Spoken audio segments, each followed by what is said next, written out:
Olá, boa noite. Nós somos do Ministério de Adoração da Igreja Reviver, Igreja Presbiteriana no bairro Taquari, em Brasília, Distrito Federal. Meu nome é Marina, esse aqui é meu irmão Jaéder e vamos estar hoje juntos com você aí na sua casa, adorando e celebrando a Deus, ao único que merece a nossa adoração.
Sempre a cuidar em todo tempo e lugar.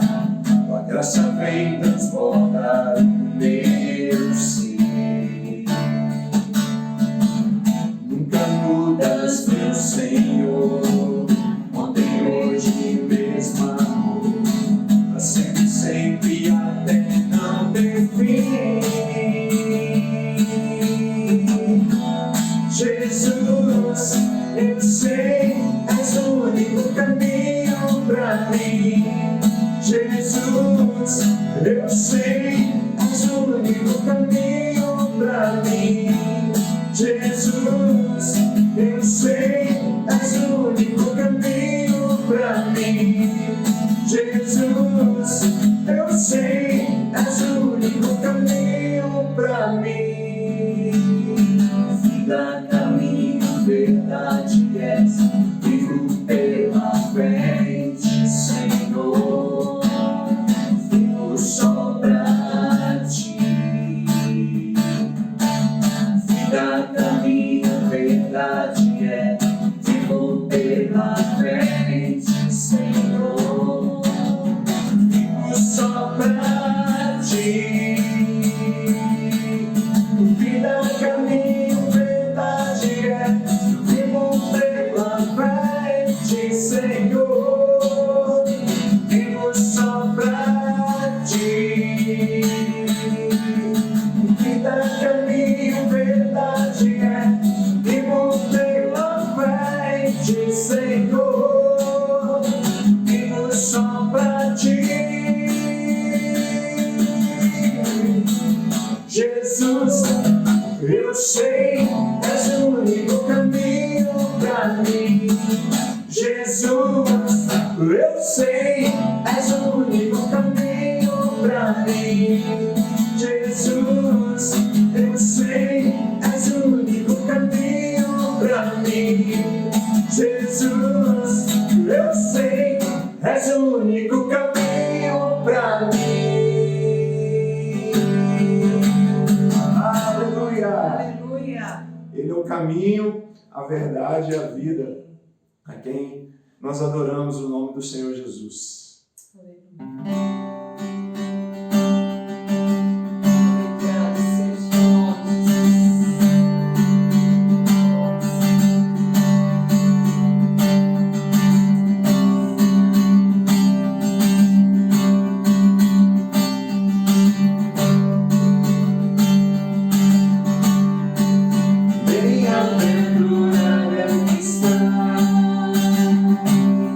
Firmado em tua graça.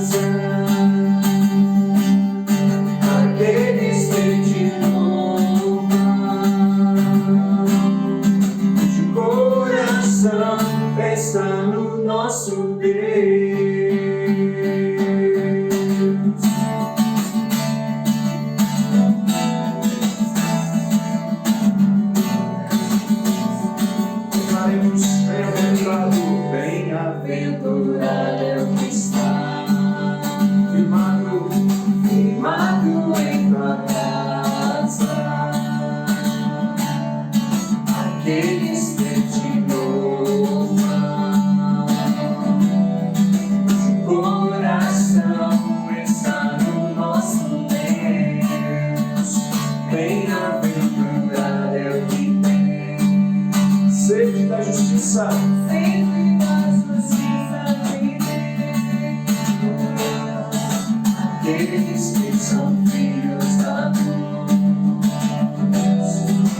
vão saber o nosso Deus, que o teu reino venha sobre nós. Queremos tua glória sobre nós. Ouve, ó Deus, nossa oração altíssimo. Sara essa nação, é o clamor da igreja que ouve, ó Deus, ouve, ó Deus, nossa oração altíssimo. Sara essa nação, é o clamor da igreja que te adora.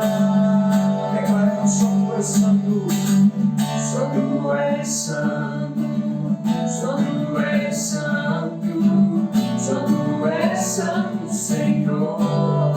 Santo é santo, Senhor. Santo é santo, Santo é santo, Santo é santo, Senhor.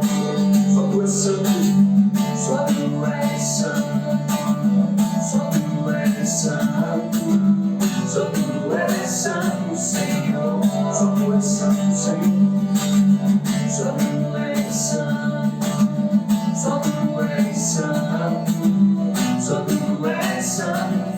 Clame ao Senhor, ouve, ouve, ó Deus, nossa oração altíssimo. Sara essa nação, é o clamor da igreja que te adora. Ouve, ó Deus, nossa oração altíssimo. Sara essa nação, é o clamor da igreja que te adora.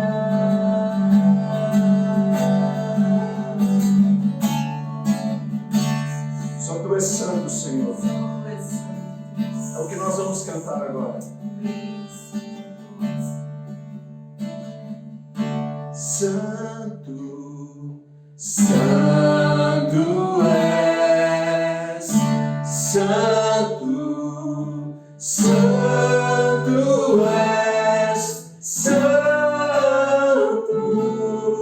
Santo és, Santo és, Santo és, Santo é o Senhor. Declaremos: Santo, Santo, Santo é Senhor.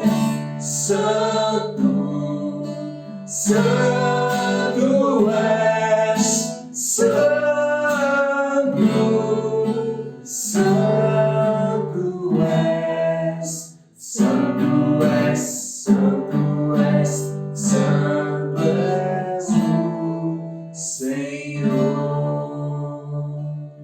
Nós te adoramos, Senhor, porque só tu és santo, só tu és digno, ó Deus, de ser adorado nessa noite. Santo é o teu nome, Senhor. Santo é o teu nome. E é o teu nome que nós clamamos nessa noite. Ó Deus, é o teu nome que nós invocamos nessa noite. Sara a nossa nação, Senhor. Sara o teu povo. Libera a cura sobre o teu povo, sobre a tua igreja, aqueles que se encontram enfermos. Aqueles, ó Deus, que se encontram enlutados porque perderam algum ente querido. Sara o teu povo, Senhor. É o que nós cantamos nessa noite. Ó Deus, santo é o teu nome. Ó Deus, toda a terra está cheia da tua glória. Por isso nós nos prostramos e nós adoramos o Senhor nessa noite. E reconhecemos, ó Deus, que só tu és santo, só tu és digno, só tu és merecedor, ó Deus, de todo louvor, de toda adoração. Santo, santo és, santo, santo és, santo, santo és, santo és, santo és, santo é o Senhor.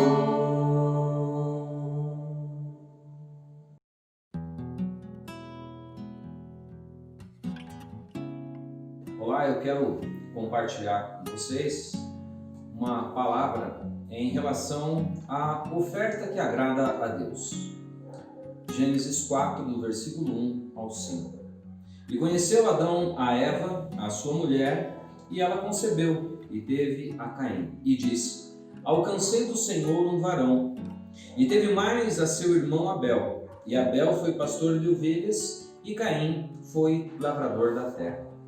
E aconteceu ao cabo de dias que Caim trouxe do fruto da terra uma oferta ao Senhor. E Abel também trouxe dos primogênitos das suas ovelhas e da sua gordura. E atentou o Senhor para Abel e para a sua oferta, mas para Caim e para a sua oferta não atentou. E irou-se Caim fortemente e descaiu-lhe o seu semblante. Bom, amados, antes de procurar interpretar a atitude de Caim e Abel, nós queremos nos atentar na atitude de Adão. Os seus filhos haviam recebido instruções devidas para oferecer algo a Deus. O ato de Caim e Abel fazerem uma oferta nos mostra que o pai deles, Adão, havia ensinado, havia incutido no coração deles esta primícia, essa dádiva de ofertar. E Adão então poderia ter falhado na primeira vez quando ele não desobedeceu a Deus, mas ele não falhou como pai. E nós também temos que ter essa lição de não falharmos como pai. Adão, ele soube colocar isso na mente dos seus filhos como um dever de cultuar a Deus. Mais ainda, ele ensinou a não apresentar-se a Deus ou perante a Deus de mãos vazias, como nos ensina Deuteronômio, capítulo 16, versículo 16. Então o valor do nosso culto a Deus, ele não está no ato da nossa presença. Lembramos aqui, Caim também se apresentou a Deus, mas o valor está naquilo que nós vamos apresentar a Deus. E Paulo também disse uma coisa semelhante em 1 Coríntios, capítulo 14, versículo 26. Portanto, meus irmãos, o que é que deve ser feito? Quando vocês se reúnem na igreja, um irmão tem um hino para cantar, outro alguma coisa para ensinar, outro uma revelação de Deus, e outro uma mensagem em línguas, e ainda outro a interpretação dessa mensagem. Que tudo seja feito para o crescimento espiritual da igreja. Deus se alegra com a nossa sinceridade, Deus se alegra com a nossa voluntariedade quando nós nos apresentamos na sua presença. Ele olha para nós, ele olha para a maneira com que nós nos aproximamos do altar, o que nos motiva a comparecer na sua presença. E isso tem peso diante de Deus. Deus não está interessado nas nossas ofertas, Deus não está interessado nas nossas sofisticadas ofertas. Ele atenta para o nosso gesto de gratidão, ele atenta para o nosso coração. Conforme Provérbios 21:3 diz: fazer justiça e julgar com retidão é mais aceitável ao Senhor do que oferecer-lhe sacrifício. Caim e Abel então se apresentam a Deus, ambos com uma oferta. Os dois fazem o seu culto, os dois sacrificam ao Senhor. Até então tudo estava muito bem, mas no final do culto deu para sentir a diferença. Porque apenas um sacrifício foi aceito. Somente um tinha cheiro suave. Somente um subiu às alturas e penetraram no Santíssimo Trono de Deus. E o mesmo ocorre conosco nos dias de hoje. Entramos na igreja, entramos no templo e, no caso, agora como nós estamos nessa época, nós abrimos os nossos lares para cultuarmos a Deus, para celebrarmos juntos através da live e oferecemos então o nosso culto a Deus. E tudo parece normal, mas no final nós sentimos a diferença. No final das contas, nós sabemos se a nossa oferta foi aceita ou não. Se nosso louvor, as nossas orações, as nossas súplicas subiram com cheiro suave ou se elas não passam do teto. Não é apenas a oferta, mas também a nossa maneira de ofertar é que importa. Diferente do que se costuma pensar, é importante observar a resposta de Deus para os irmãos Caim e Abel. Não girou apenas em torno da natureza da oferta que um ou outro levou. Nós devemos observar a motivação por trás de cada oferta. O versículo 4 diz que Abel trouxe das primícias e da gordura. Sua oferta ao Senhor, ou seja, ele deu o melhor, ele deu o primeiro, ele deu aquilo que era realmente valioso para ele. Quanto a Caim, ele também ofertou ao Senhor, mas ele não fez com sinceridade. No seu coração havia rivalidade, no seu coração havia desprezo, no seu coração havia ódio. Por isso o texto registra que Deus agradou-se de Abel e de sua oferta. Olha que tremendo isso. Não diz que Deus se agradou da oferta. O texto diz que Deus agradou-se de Abel e de sua oferta. A ideia é que Deus agrada-se primeiro da atitude da pessoa, do coração voluntário, para depois agradar-se da sua oferta. O fato de Abel ter ofertado das primícias e da gordura do seu rebanho revela o desejo do seu coração em agradar a Deus, em agradar ao Senhor, para quem conta mais a motivação do que o gesto de ofertar. Que Deus se agrade de nós e de nossas ofertas. Nós temos aí as nossas contas, as contas da igreja, para que você possa abençoar, para que você possa ser abençoado através da sua oferta. Da tua semente, do teu dízimo, da tua oferta de primícia, assim como Abel. Se você quiser saber mais a respeito disso, nós estaremos depois passando os nossos telefones para que você possa entrar em contato, tirar a sua dúvida. Nós não queremos apenas estar disponível no momento em que nós trazemos a palavra, mas nós queremos estar disponível a todo momento que você precisar. Nós queremos orar por você, orar pela tua família, pela tua saúde e queremos saber como você está. Então, as contas estão aí para que você possa, ainda aqui em casa, você possa estar ofertando, entregando o teu dízimo para que Deus possa multiplicar a tua semente. Nós agradecemos a tua generosidade, porque é através dela que a Reviver tem conseguido abençoar pessoas, abençoar vidas que estão necessitadas. Que Deus abençoe a tua casa, visite a tua despensa com saúde, com unção e com sabedoria. Deus abençoe. Graça e paz. Eu sou o pastor Luciano da Reviver, uma igreja presbiteriana no bairro do Taquari, em Brasília, Distrito Federal. E hoje quero compartilhar com você, com a sua família, uma palavra de encorajamento.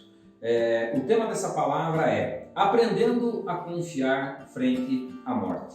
E o nosso texto está em Marcos, capítulo 5, do versículo 21 ao versículo 43. E eu quero convidar você a fazer a leitura da palavra ou ouvir a palavra de Deus aí onde você está. Diz assim a palavra em Marcos, capítulo 5, versículo 21. Tendo Jesus voltado no barco para o outro lado, afluiu para ele grande multidão, e ele estava junto do mar. Eis que se achegou a ele um dos principais da sinagoga, chamado Jairo, e vendo-o, prostrou-se a seus pés, e insistentemente lhe suplicou: minha filhinha está à morte. Vem, impõe as mãos sobre ela, para que seja salva, e viverá. Jesus foi com ele. Grande multidão o seguia, comprimindo-o. Aconteceu que certa mulher, que havia 12 anos, vinha sofrendo de uma hemorragia e muito padecera à mão de vários médicos, tendo despendido tudo quanto possuía, sem contudo nada aproveitar, antes, pelo contrário, indo a pior. Tendo ouvido a fama de Jesus, vindo por trás dele, por entre a multidão, tocou-lhe a veste. Porque dizia: se eu apenas lhe tocar as vestes, ficarei curada. E logo se lhes estancou a hemorragia, e sentiu no corpo estar curada do seu flagelo. Jesus, reconhecendo imediatamente que dele saíra poder, virando-se no meio da multidão, perguntou: quem me tocou nas vestes? Responderam-lhe os discípulos: vês que a multidão te aperta e dizes: quem me tocou? Ele, porém, olhava ao redor para ver quem fizera isto. Então a mulher, atemorizada e tremendo, cônscia de que nela se operava, veio, prostrou-se diante dele e declarou-lhe toda a verdade. E ele lhe disse: filha, a tua fé te salvou. Vai-te em paz e fica livre do teu mal. Falava ele ainda, quando chegaram alguns da casa do chefe da sinagoga, a quem disseram: tua filha já morreu. Por que ainda incomodas o mestre? Mas Jesus, sem acudir tais palavras, disse ao chefe da sinagoga: não temas, crê somente. Contudo, não permitiu que alguém o acompanhasse, senão Pedro e os irmãos Tiago e João. Chegando à casa do chefe da sinagoga, viu Jesus o alvoroço, os que choravam e os que pranteavam muito. Ao entrar, lhes disse: por que estáis em alvoroço e chorais? A criança não está morta, mas dorme. E riam-se dele. Tendo ele, porém, mandado sair a todos, tomou o pai e a mãe da criança e os que vieram com ele, e entrou onde ela estava. Tomando-a pela mão, disse: Talita cumi, que quer dizer: menina, eu te mando, levanta-te. Imediatamente a menina se levantou e pôs-se a andar, pois tinha 12 anos. Então ficaram todos sobremaneira admirados. Mas Jesus ordenou-lhes expressamente que ninguém o soubesse e mandou que dessem de comer à menina. Amados, essa palavra que nós vamos trabalhar hoje é a respeito da filha de Jairo. Mas antes eu quero abrir um parênteses aqui para um ministério de interrupção. Porque nós começamos no versículo 21 dizendo que Jairo vem até Jesus, suplica-lhe para que fosse até a sua casa, e aí então diz a palavra que Jesus vai com ele. Porém, no caminho acontece algo que eu quero chamar de ministério da interrupção. Porque nós temos que estar atentos a tudo aquilo que Deus quer fazer no caminho. Tudo aquilo que Deus quer fazer no caminho do propósito que nós nos colocamos. Não podemos achar que Deus ele vai agir somente quando nós chegarmos no nosso propósito. Às vezes Deus quer agir no caminho para chegarmos a esse propósito. E aí então, qual que é o segredo para nós lidarmos com o ministério de interrupção? Eu gosto muito de algo que Madre Teresa dizia.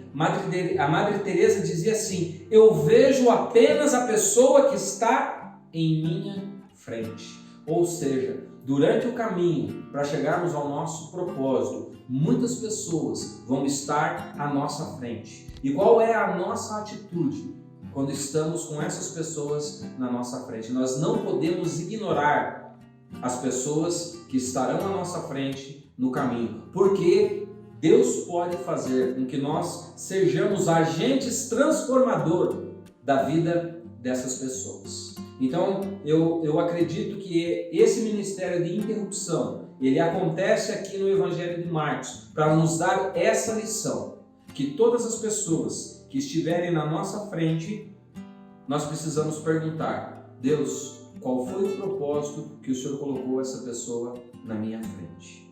E aí então Jesus, ele faz aquilo que ele tinha proposto a fazer, ele acompanha a Jairo, porém no caminho Jesus curou essa mulher, enquanto ele estava no caminho da casa desse líder. E aí então a filha dele estava prestes a morrer.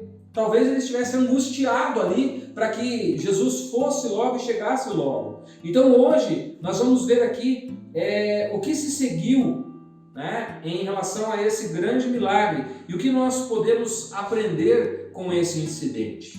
Primeira coisa, Deus mostra misericórdia para com as pessoas de humildade e fé sincera.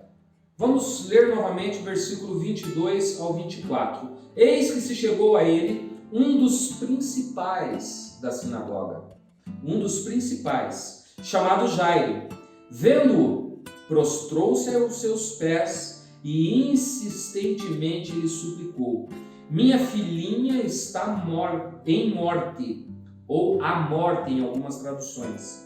Vem, impõe as mãos sobre ela, para que seja salva e viverá. Jesus foi com ele.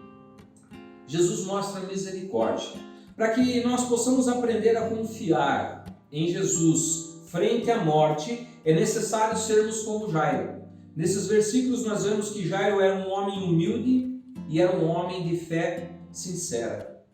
Por óbvio, Jairo encontrou muita dificuldade para se achegar a Jesus. Diz a palavra que ele era um dos principais da sinagoga, ele era o líder da sinagoga. Querido, o contexto histórico nos mostra que a sinagoga era praticamente fechada para o nosso Senhor e Salvador Jesus Cristo. Ela não era aberta para os ensinamentos de Jesus. Por quê? Porque as atividades de Jesus aconteciam muitas vezes no sábado e aconteciam também em oposição àquilo que os fariseus pensavam. E Jairo, então, ele é um líder. Ele é um líder desse estabelecimento, desse local onde as pessoas se levantavam contra as coisas que Jesus fazia, se opunham às coisas que Jesus fazia. Então Jairo, ele tem que se despir da sua liderança, ele tem que se despir da sua autoridade, e quando ele chega em Jesus, a primeira atitude dele é dobrar os seus joelhos, se colocar aos pés do Pai e clamar. E diz a palavra que ele fez isso insistentemente, ele insistia com isso. Então com isso nós vemos que Jairo era um homem que tinha humildade.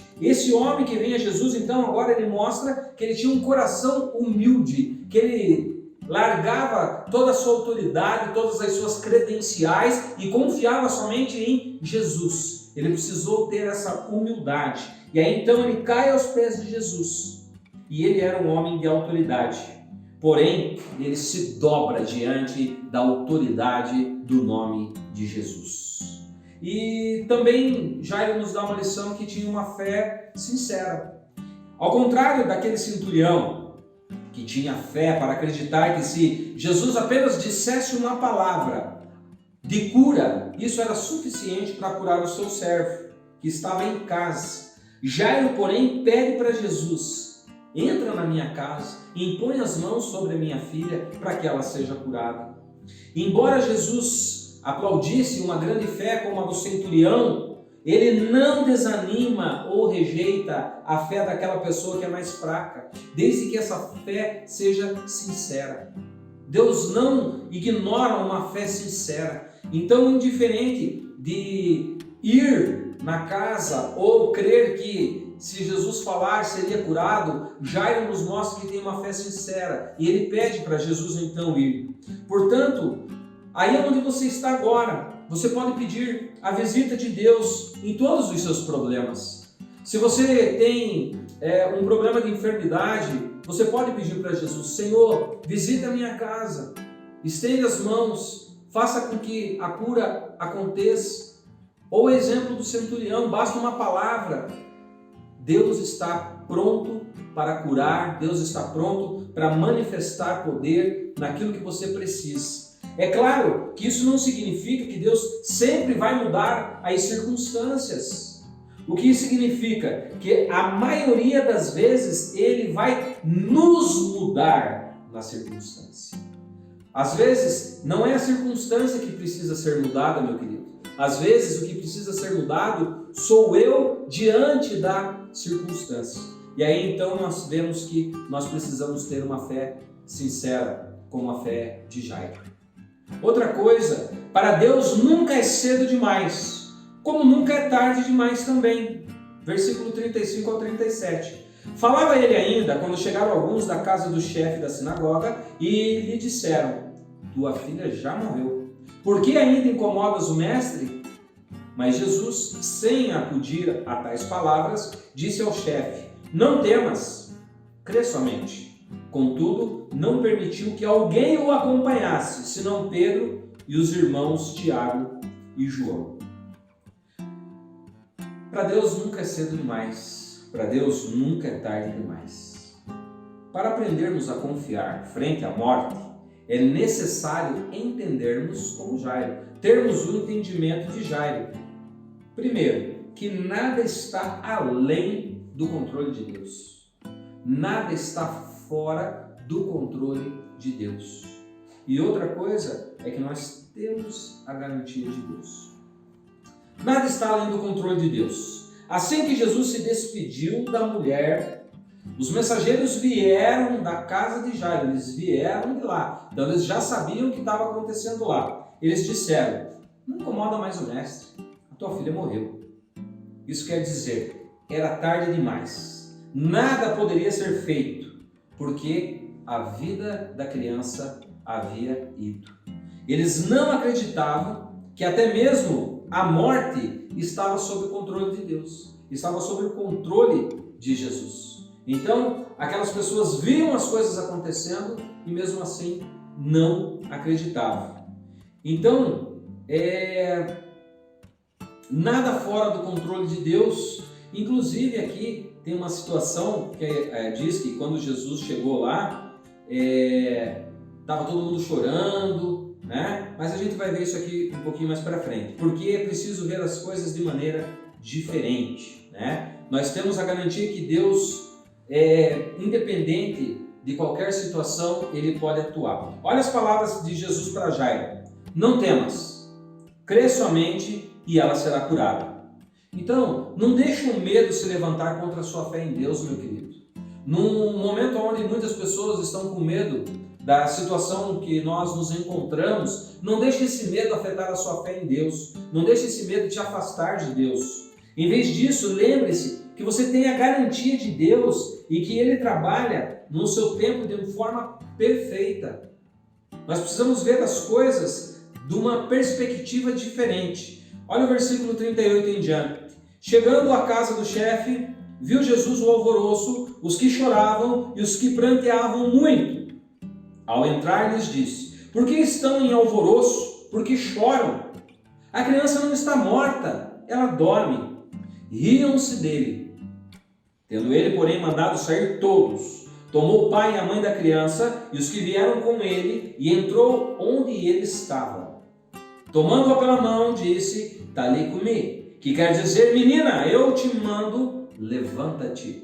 Imediatamente a menina se levantou e pôs-se a andar, pois tinha 12 anos.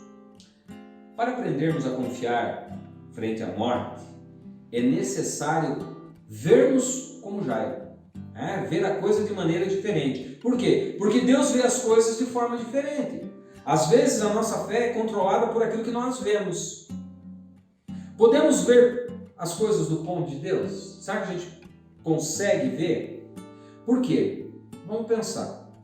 Nessa época aqui, onde os fatos aconteceram, era costume contratar profissionais que eram chamadas carpideiras. As carpideiras eram pessoas que eram responsáveis por lamentar a morte de um indivíduo.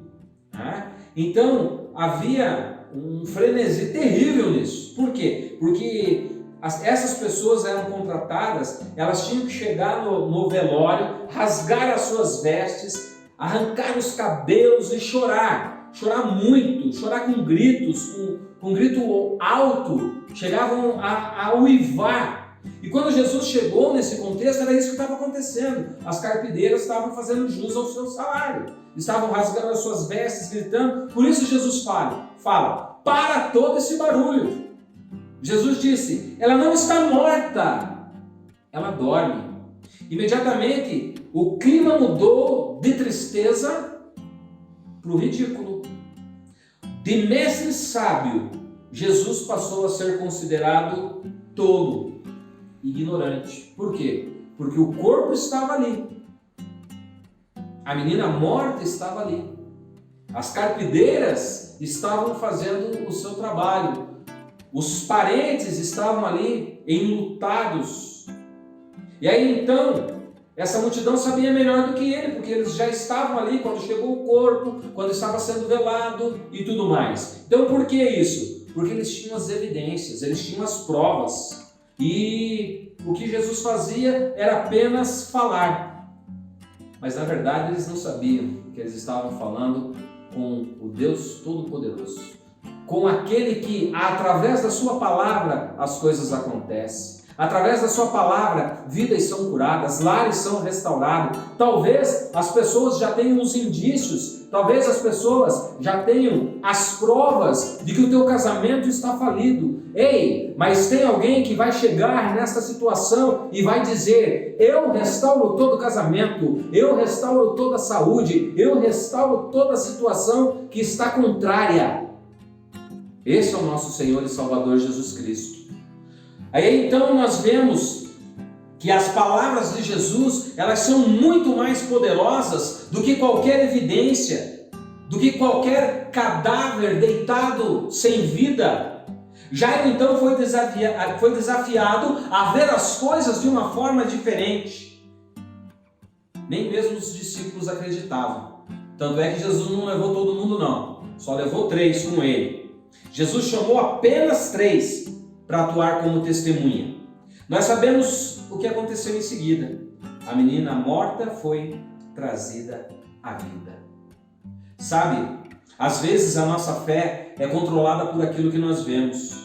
Conhecer melhor do que Deus está no cerne da nossa natureza pecaminosa.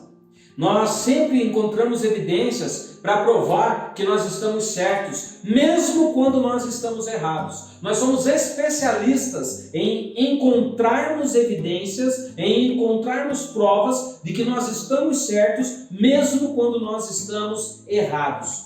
Por que nós não podemos, porque não podemos saber o futuro? Normalmente a gente quer prever o futuro. Com o quê? Com base na nossa experiência do passado. Você já percebeu que às vezes, quando você começa a conversar com alguém a respeito de um determinado assunto, sempre tem um especialista nesse assunto, mas a experiência dessa pessoa não é baseada naquilo que Deus pode fazer muitas vezes, é baseado em como ela passou por essa situação. Ah, mas eu já passei por isso, e quando eu passei por isso, eu fiz isso, isso e isso. Deus quer mudar toda a evidência para provar que Ele é poderoso. Na verdade, Ele não precisa provar. Isso está à nossa disposição. E nós muitas vezes não permitimos a possibilidade de que Deus vai mudar o curso das nossas circunstâncias presentes. Nós muitas vezes não permitimos essa possibilidade. Querido, nós somos chamados para coisas melhores. Deus tem todo o poder de mudar qualquer coisa que está fora da vontade dele. Assim, Ele nos convida a colocar a nossa fé nele, a crer em suas promessas, a viver na confiança de que Deus está no controle do futuro, porque a sua palavra é todo-poderoso, porque a sua pessoa é poderosa. Muitos vão desencorajar você, mas só a voz do Senhor precisa ser ouvida, acima do barulho da desesperança do mundo em que nós vivemos. Contra tudo aquilo que está acontecendo, existe alguém que pode mudar a história da sua vida, pode mudar a história da sua família, pode mudar a história do seu casamento. E eu quero incentivar você que não conhece a esse Jesus. Talvez você nunca tenha convidado esse Jesus para fazer parte da tua vida, da tua história. Eu quero incentivar a você que não tem Jesus como seu único e suficiente Salvador a tomar posse da bênção. Se você não tem, você pode ter agora mesmo. Sabe, Atos dos Apóstolos, capítulo 2, versículo 21 diz que acontecerá que todo aquele que invocar o nome do Senhor será salvo. Nós queremos orar com você. E para isso nós temos um atendimento especial, um atendimento pessoal. Você vai ver aí o número de um telefone onde você pode compartilhar o seu pedido, onde você pode compartilhar as suas necessidades. Nós queremos orar com você, nós queremos responder às suas perguntas, nós queremos tirar as suas dúvidas. E se você tem um pedido específico, nos mande uma mensagem nesse número que está sendo compartilhado aqui. Nós queremos fazer parte da tua história. Eu espero que essa palavra tenha vindo realmente de encontro às tuas necessidades, a confiar frente à morte, confiar frente às situações difíceis. Deus mostra misericórdia para com as pessoas que têm humildade e fé sincera. Eu quero orar com você e que aí onde você está, você possa acreditar que Deus tem um propósito na sua vida, na sua família. Lembra do ministério da interrupção, que até chegar no caminho, pessoas vão passar pela sua vida e você precisa fazer a diferença na vida dessas pessoas. Pai, nós queremos nos colocar agora diante dessas situações que talvez os nossos irmãos estejam passando. Nós queremos, Senhor, que o Senhor pode entrar com provisão, com a manifestação de poder e glória. Senhor, visita agora o lar desse meu irmão que está enfermo, que o Senhor possa estar ministrando agora na vida deles, de cada um, Senhor, que tenha sintoma ou algo parecido, que o Senhor venha derramar o bálsamo de Gileade sobre essa vida, sobre essa família, e que eles possam, Senhor, de uma forma sobrenatural, serem cobertos pela Tua graça e serem alcançados pela Tua misericórdia.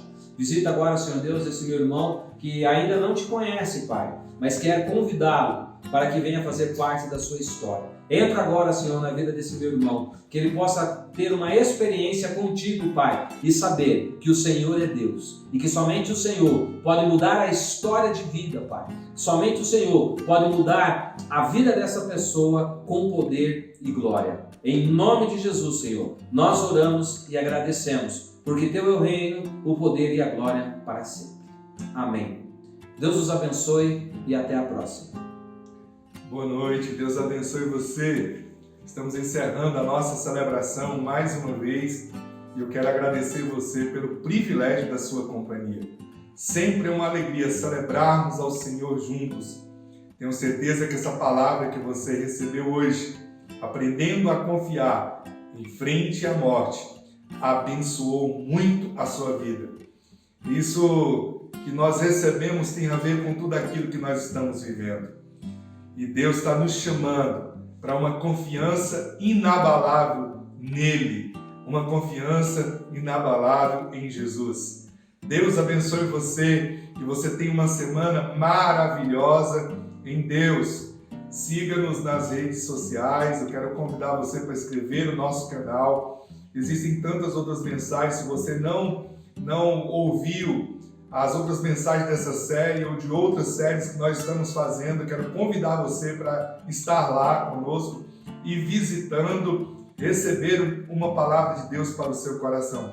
Deus abençoe você, você que é da família Reviver, esteja atento aos nossos avisos, atento às nossas notícias. Nós estamos online, mas continuamos celebrando a Deus, adorando o Pai, abençoando vidas.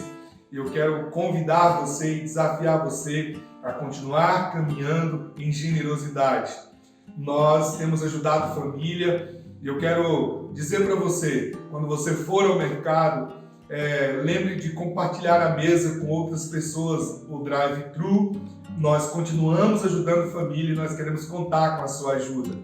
Deus abençoe você, eu quero orar e abençoar a sua vida nesse momento. Pai, obrigado por essa noite. Obrigado por essa palavra que nós recebemos hoje no nosso coração. Obrigado por aprendermos com a Tua palavra, aprendermos com o Teu Santo Espírito. Obrigado por nos impulsionar em confiança para contigo. Obrigado pelos ensinamentos que o Senhor tem nos dado nessa série de mensagens. Pai, em nome de Jesus, abençoe essa vida, abençoe esse lar, essa casa, que essa semana seja conduzida por Ti e de forma milagrosa, ó Deus, extraordinários venham acontecer. Em nome de Jesus, aumenta-nos a fé, aumenta a confiança no nosso coração, ó Pai, e leva-nos a uma vida de obediência e fidelidade. Eu abençoo essa pessoa que está conosco. Eu abençoo, Senhor, esse pai, essa mãe, esse filho. Eu abençoo essa casa, esse avô, essa avó. Eu abençoo essa família com todas as sortes de bênção, Pai. Em nome de Jesus e para a glória de Jesus. No próximo domingo, nós vamos compartilhar mais uma mensagem dessa série. Aprendendo a confiar em meio à escassez. Essa será a palavra da próxima semana e eu convido você para continuar conosco, celebrando a Deus e aprendendo com a palavra de Deus. Que o amor de Deus, nosso maravilhoso, eterno e bondoso Pai, que a graça insondável do nosso Senhor e Salvador Jesus Cristo seja conosco e os dons do Espírito sejam conosco, com a nossa família e com todos aqueles que invocam o nome do Senhor, hoje e para todos sempre. Amém. Deus te abençoe. Tenha uma semana maravilhosa em Deus.